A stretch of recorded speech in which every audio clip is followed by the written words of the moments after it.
18वीं सदी के अंत में एक छोटे से कोर्सिकन द्वीप से निकला एक आदमी, जिसका कद छोटा था लेकिन महत्वाकांक्षा विशाल, ने यूरोप को अपने पैरों तले रौंद दिया।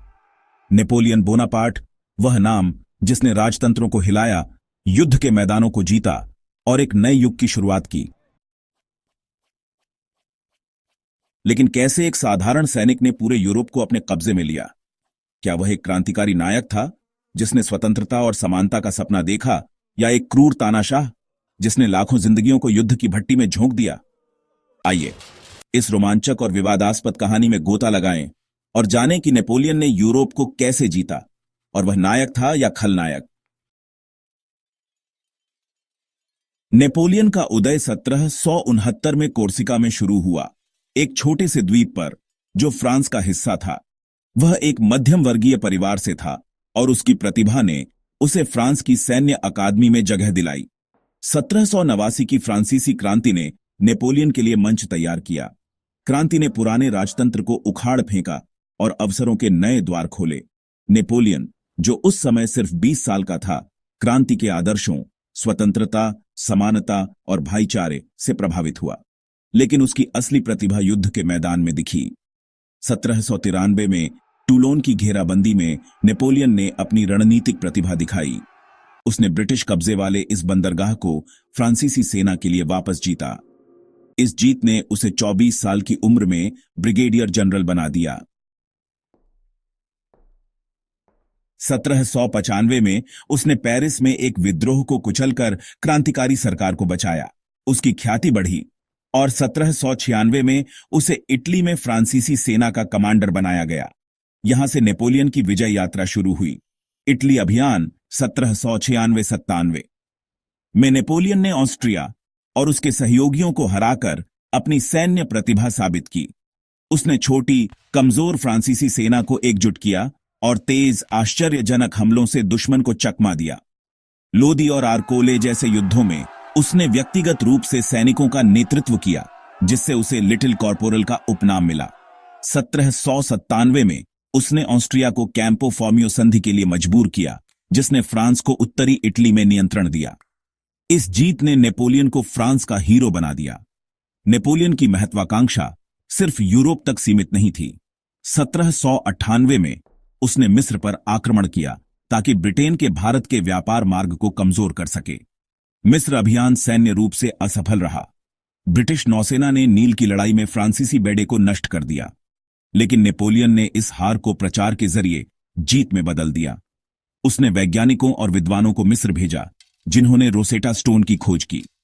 यह अभियान नेपोलियन की दूरदर्शिता और प्रचार की ताकत को दिखाता है। 1799 में फ्रांस की क्रांतिकारी सरकार अस्थिर थी। नेपोलियन ने मौके का फायदा उठाया और 18 ब्रूमेयर यानी 9 नवंबर 1799 को तख्ता पलटकर सत्ता हथिया ली।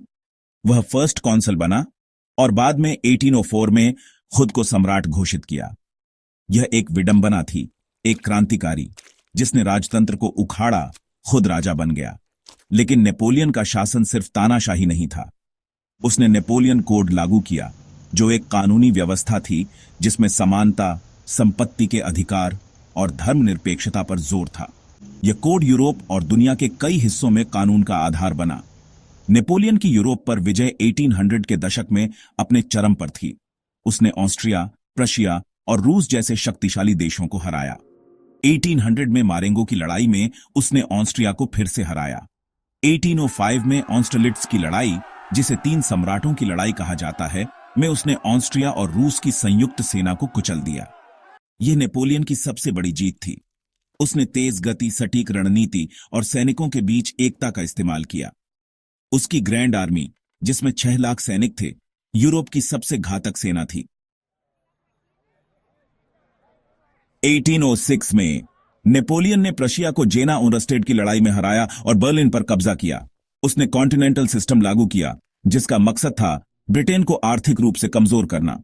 1807 में उसने रूस के साथ टिलसिट संधि की, जिसने यूरोप को 2 हिस्सों में बांट दिया, नेपोलियन का साम्राज्य और ब्रिटेन के सहयोगी। 1810 तक नेपोलियन ने फ्रांस, इटली, स्पेन, जर्मनी के हिस्से और ऑस्ट्रिया को अपने नियंत्रण में ले लिया। उसने अपने भाइयों और रिश्तेदारों को यूरोप के विभिन्न देशों का राजा बनाया, लेकिन नेपोलियन की ताकत उसकी कमजोरी भी बनी। 1808 में उसने स्पेन और पुर्तगाल पर आक्रमण किया, जो गुरिल्ला युद्ध में फंस गया। स्पेन में जनता ने विद्रोह किया और ब्रिटिश सेना ने वेलिंगटन के नेतृत्व में नेपोलियन को चुनौती दी। यह पेनिनसुलर वॉर नेपोलियन के लिए एक दलदल बन गया। 1812 में उसने रूस पर आक्रमण किया। यह उसकी सबसे बड़ी गलती थी।